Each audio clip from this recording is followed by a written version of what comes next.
जब मौत आपके सामने खड़ी हो और आगे पीछे दाएं बाएं कोई भी बचाने वाला ना हो, तो जरा सोचो फिर आप क्या करोगे। कोई रास्ता नहीं, अब आपको ऐसा लगता है कि अब आपको मरना ही मरना है।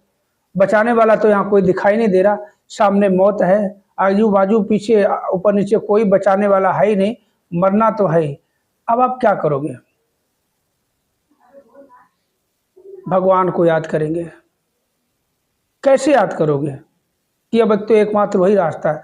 तो ऐसे ही एक संत महात्मा जी से एक सवाल पूछा मैंने, बख्श लेना, कि महात्मा जी अक्सर देखा है जब मैं सिमरन करता हूँ, कोई परेशानी हो गई या कोई ऐसी बात हो गई जो घटने वाली है, होने वाली है, कैसे होगी, होगी या नहीं होगी, तो सिमरन करता हूँ, मन नहीं लगता है, भटकता है, वही बात दिमाग में आती है जिस बात के लिए हम सिमरन कर रहे होते हैं।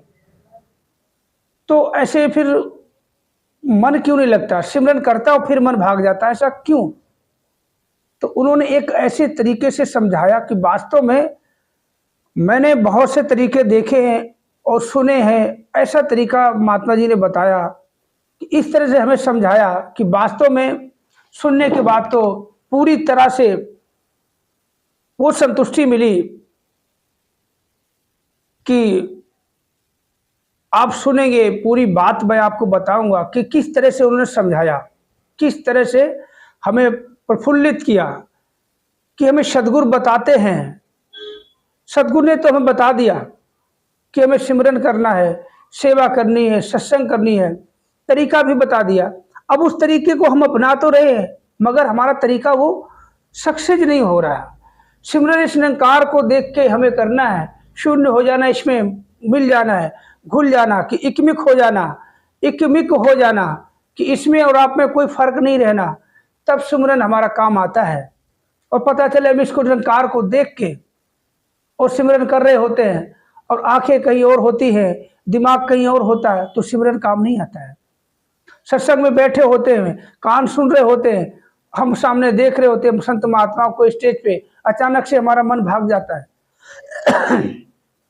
मन भाग जाता है तो सत्संग हो नहीं पाता, सत्संग करके भी हम नहीं कर पाते हैं। और सेवा के लिए हमें तन की सेवा मिलती है, हम तन की सेवा कर लेते हैं और करते करते थोड़ा सा अगर हमने अपने आप पे थकावट महसूस कर दी, जिक्रा कर दिया, कहते जब हमने जिक्रा कर दिया तो फिक्रा क्या करेगा, कि जो सेवा निष्काम निश्चित वो सदगुरु ने बांधी है। तो आज बात आपके सामने कि महात्मा जी ने सिमरन का मुझे वो तरीका ऐसा बताया कि वास्तव में, और समझाने के बाद बोले कि अब करो, अब मेरे सामने सिमरन करो और थोड़ी देर के बाद बताना कि अब कैसा लग रहा आपको। तो आपके सभी निरंकारी संत महात्मा भाई बहन माताओं के चरणों में प्यार भरा नतमस्तक होकर धन्यवाद जी, और जो मेरे मित्र भाई सबको आयर भाई सभी को मैं प्यार भरा नमस्कार। तो बताता हूँ, मैं एक अपने महात्मा जी हैं, काफी समय से किसी कारण से परेशान था और सिमरन भी करता था लगातार, घर से निकलते, मतलब सिमरन का तो हर कोई साथ लेता है, सहारा लेता है, खाते पीते उठत बैठत, कहते उठत बैठत हरि भजो साधु संग प्रीत, नानक दुर्मत छुट गई पार ब्रह्म बसे प्रीत। तो पार ब्रह्म तो हर किसी बसे हुए हैं। अब इसको हमें एहसास कैसे करना है? निरंकार तो सबके साथ है, मेरे साथ भी है, उनके साथ भी है, जो जानते हैं उनके साथ भी है, जो मानते हैं उनके साथ भी, जो नहीं मानते उनके साथ भी है। मगर जिसने एहसास कर लिया, जिसने देख लिया, फिर वो उसका एहसास नहीं कर पा रहा, तो कितनी बड़ी हमारी बदकिस्मती है।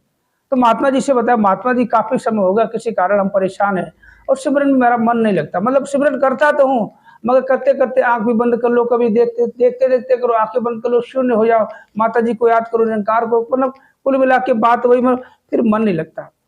तब उन्होंने बहुत अच्छा तरीका बताया कि एक बात बताओ, आप कहीं जा रहे हैं और ऐसे सुनसान रास्ते से जा रहे हैं, चलते जा रहे हैं, चलते जा रहे हैं, चलते जा रहे हैं, और ऐसी जगह आप अकेले हो, कोई नहीं है, और ऐसी जगह पे फंस गए जाके कि आपको पता है कि जंगल झाड़ी में से फंस गए कि आपको पता है अब तो मौत, यानी कि अब आप मौत के मुंह में जाने वाले हो और वहां बचाने वाला आपको कोई भी नहीं है, ना आपके दाएं, ना आपके बाएं, ना आपके पीछे, और सामने आपके मौत खड़ी है। अब आप पीछे भी नहीं जा सकते, दाएं भी नहीं जा सकते, बाएं भी नहीं जा सकते। अब आपको पूरी तरह से ये समझ में आ गया है कि आपको मरना ही है, मरना ही पड़ेगा, बचाने वाला तो कोई दिखाई नहीं दे रहा। अब एकमात्र साधन क्या बचता? तो मैंने बोला परमात्मा। तो बोला बस, तो कैसे उसको याद करोगे कि हे प्रभु परमात्मा अब तू ही है, मार दे या बचा ले, बचाने वाला तू है, अब कैसे करोगे?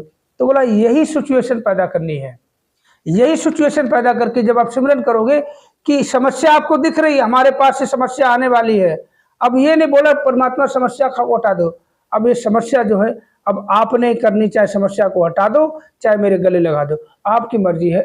तू ही निरंकार, मैं तेरी शरण हा, मैंने बख्श लो। तो बहुत अच्छे से समझाया। आप जी को कैसा लगा कमेंट करके जरूर बताएं। धन्यवाद जी।